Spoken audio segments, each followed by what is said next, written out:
जय हिंद, नमस्कार। चक्रव्यूह में आप सबका बहुत बहुत स्वागत है। इतिहास के पन्ने आज फिर पलटेंगे और आज बात करूंगा सम्राट हर्षवर्धन की। बहुत सारे इतिहासकारों ने कहा है कि सम्राट हर्षवर्धन अंतिम हिंदू सम्राट थे। हालांकि बहुत सारे इतिहासकार पृथ्वीराज चौहान को अंतिम हिंदू सम्राट मानते हैं। अभी तो सम्राट का जो पद है इस पर भी बड़ी कंट्रोवर्सी रहती है कि सम्राट किसको माना जाए। बहुत सारे राजाओं को भी सम्राट कह दिया गया, लेकिन सम्राट वो होता है जिसके अधीन कई राजा होते हैं। राजाओं का जो राजा होता है वो सम्राट होता है। और हर्षवर्धन के बारे में कहा जाता है कि इनका राज्य भी काफी विशाल था। आज मैं बात करूंगा हर्षवर्धन के समय की जो सैन्य व्यवस्था और युद्ध कला है, अर्थात 606 ईस्वी से 647 ईस्वी तक के इनके कालखंड पर आज मैं बात करूंगा। आप चैनल को सब्सक्राइब कर लें और पूरा वीडियो देखना मत भूलें। मौर्य वंश के अंतिम प्रतापी राजा स्कंदगुप्त के बाद से ही मगध के कमजोर शासकों का लाभ उठाकर बहुत सारे सामंत राजा बन बैठे थे। इसी दौर में हूणों का हमला हुआ, शकों का हमला हुआ, यवनों का हमला हुआ और केंद्रीय सत्ता के अभाव में ये हमले सफल रहे। चाहे हूणों के सरदार मिहिरकुल की बात हो, तोरमाण की बात हो, ये सब बड़े सफल हमलेवार रहे हैं और भारत पर इन्होंने केवल हमला नहीं किया, अधिकार करके अपनी राजसत्ता भी स्थापित की थी। हूणों के राजा तोड़मार और मिहिरकुल मध्य भारत और मालवा पर विशेष रूप से अधिकार करके राजा बन बैठे थे, लेकिन थानेश्वर के राजा प्रभाकर वर्धन ने इन बाह्य शक्तियों का मुंह तोड़ जवाब दिया था। उस समय प्रभाकर वर्धन 605 ईस्वी में प्रभाकर वर्धन की मृत्यु हो गई थी और प्रभाकर वर्धन थानेश्वर के राजा थे।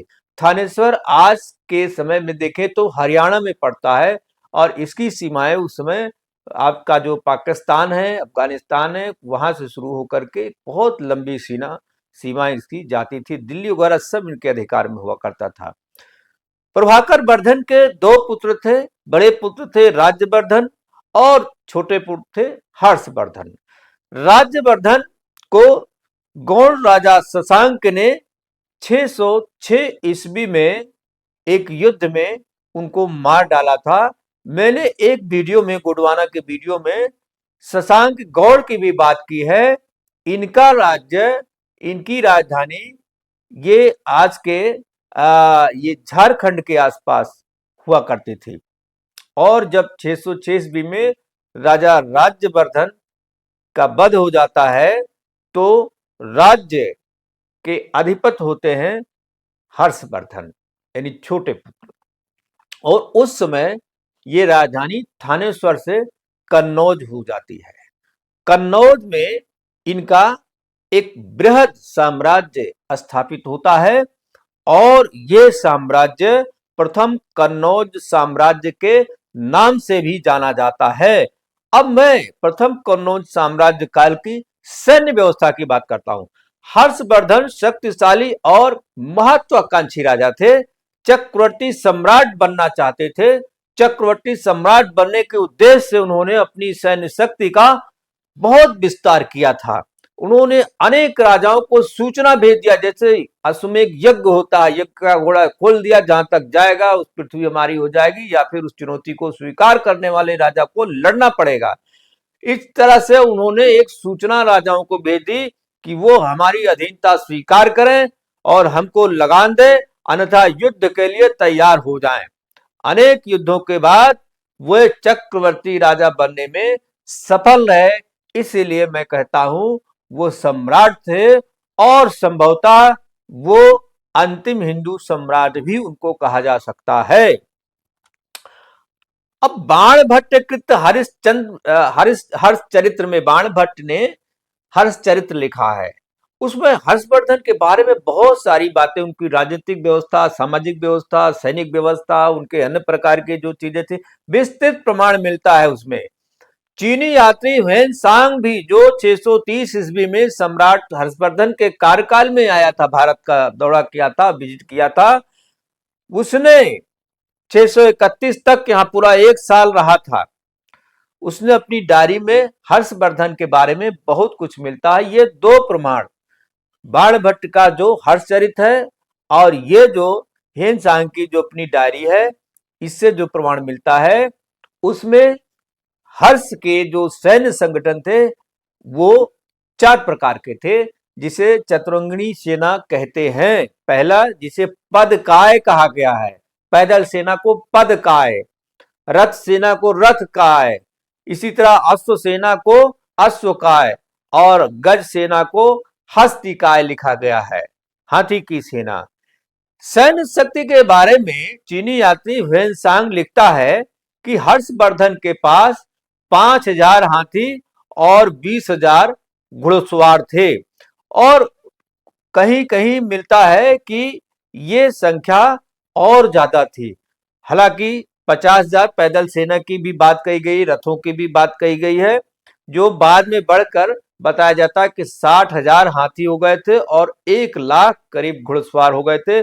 पैदल सेना की संख्या लगभग 3 लाख के आसपास बताई गई है। हर्ष के समय में रथ सेना का उपयोग वैसे काफी कम हो गया था। रथ सेना भी थी, लेकिन रथ सेना का उपयोग युद्ध के मैदान में बहुत कम हो गया था। राजा, सेनापति, कुछ खास लोग ही रथ पर सवार होकर के जाते थे। अस्त्र शस्त्र की बात करें तो हर्ष के समय में भी धनुष बाण का उपयोग होता था। धनुष बाण का मैं समझता हूं उपयोग पृथ्वीराज चौहान तक होता आया है। पृथ्वीराज चौहान भी शब्द भेद विद्या जानते थे, अर्थात आंख में पट्टी बांधकर वो निशाना लगाना जानते थे। उस समय तक धनुष बाण भी एक मुख्य हथियार हुआ करता था। साथ में तलवार, भाला, बल्लम, बगुड़ा, यानी बगुड़ा जो है एक प्रकार का रस्सीनुमा हथियार, जिसे फेंक करके जो है लोगों को नीचे गिरा दिया जाता था, ये सब होता था। हर्ष के समय में यह लिखा गया है कि बाकायदा सेना की भर्ती होती थी, वेतन भत्ते मिले थे, उनको उनको दिए जाते थे, सेना को ट्रेनिंग भी मिलती थी, युद्ध कला और दुर्निर्माण में भी बहुत सारी चीजें उन्होंने व्यवस्थाएं कायम की थी। मतलब काफी डेवलप हो गया था कल्चर के समय में। हालांकि कुछ कल्चर ज्यादातर मौर्यकालीन व्यवस्था के अनुसार भी हुआ करता था, ये भी लिखा गया है, लेकिन कुछ न कुछ परिवर्तन के भी संकेत मिलते हैं। अब मैं एक विशेष बात करूंगा इस एपिसोड में, हिंदू साम्राज्य की सैन्य व्यवस्था के पतन के क्या कारण थे। ये साम्राज्य पतन की ओर कैसे चले गए, ये एक बड़ा कारण, बड़ा प्रश्न चिन्ह होता है। देखिए, एक तो इसका सैनिक कारण थे।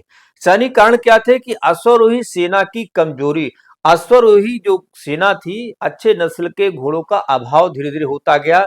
जो अरबी घोड़े होते थे या जो दूर के घोड़े आते थे, वो घोड़े नहीं मिल पाते थे, और इसलिए जो है अश्वरोही सेना उतनी इफेक्टिव नहीं रह गई थी। उसके बाद क्या हुआ कि एक तो हमारे जो राजा थे वो ट्रेडिशनल वारफेयर में ही उलझे रहे, परंपरागत युद्ध शैली में उलझे, रथ, हाथी, घोड़ा, ये वो। उन्होंने कभी युद्ध शैली के विकास के बारे में नहीं सोचा। अन्य कारण यह है कि आपसी कला और शत्रुता थी। जैसे पृथ्वीराज चौहान और जयचंद की बात आती है कि राजा जो है आपस में लड़ा करते थे, उनका लाभ उठा के बाह्य शक्तियां हमले करती थी। यह भी कारण था कि योग्य सेनापतियों का, कहते हैं, इस काल में धीरे धीरे अभाव होता गया। राजा ही अपना सारा युद्ध का भी नेतृत्व करने लगा था और वो सेनापति पर बहुत भरोसा नहीं करता था। इस प्रकार से कहें कि नेतृत्व के अभाव के कारण कहीं कहीं सामंतवादी व्यवस्था ज्यादा प्रबल हो गई थी, और सामंतवादी व्यवस्थाएं इतनी प्रबल हो गई थी कि वो राजा के अनुकूल व्यवहार नहीं करते थे। युद्ध कला का भी कोई खास विकास नहीं होता, जैसे हथियारों का विकास नहीं हुआ, तो युद्ध कला का भी कोई खास विकास नहीं हुआ। एक जो सबसे बड़ा दोष था हमारे यहाँ, वो था कि कूट योजना का, कूट रणनीति का, डिप्लोमेसी का बिल्कुल अभाव था। इसके बारे में ये लोग सोचते ही नहीं थे, इसको अधर्म युद्ध मानते थे। ये सब ऐसे सैनिक कारण हैं जो पतन के लिए जिम्मेदार थे। राजनीतिक कारणों की मैं बात करता हूं। छोटे छोटे राज्यों का उदय हो गया, केंद्रीय शक्ति, बड़े साम्राज्य का धीरे धीरे पतन हुआ। जैसे मगध साम्राज्य का पतन हुआ, फिर हर्ष का भी, उनका भी पतन हुआ साम्राज्य का। कन्नौज की भी जो जो एम्पायर थी भी खत्म हुई। स्वार्थ और स्वहित में इन लोगों ने विदेशी हमलावरों के सामने घुटने टेक दिए, एकजुटता का कोई अभाव नहीं रहा इनके अंदर। सामंतों जागीरदारों की सेनाएं बहुत अयोग्य थी, कहा जाता था भाई इतने गांव आपके हैं, 5,000 सेना रखना है, 10,000 सेना रखना है, उसी हिसाब से जागीरें दी जाती थी।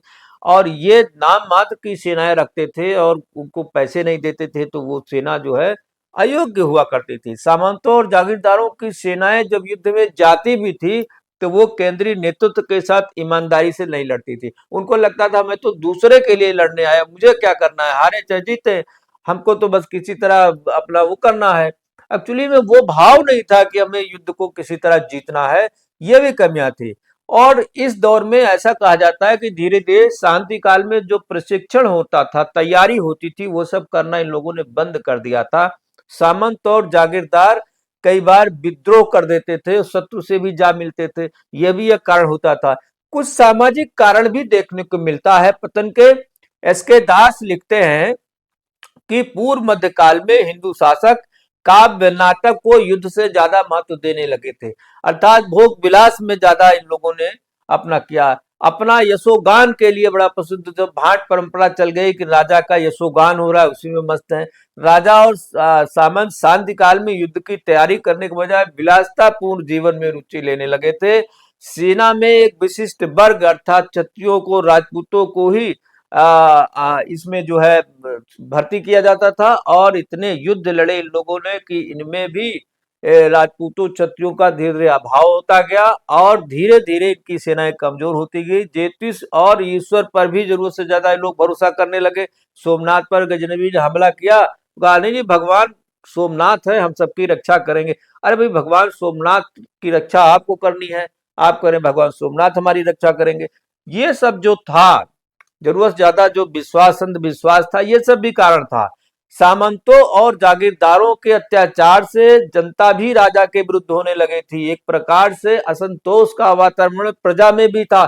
ऐसे बहुत सारे सामाजिक कारण थे, राजनीतिक कारण थे, सैनिक कारण थे, जिससे राजपूत युद्ध शैली का पतन होने लगा धीरे धीरे। और यह जो है बाह्य हमलावरों के लिए एक गैप मिलता है, एक स्पेस मिलता है, और भारत धीरे धीरे गुलामी की ओर बढ़ जाता है।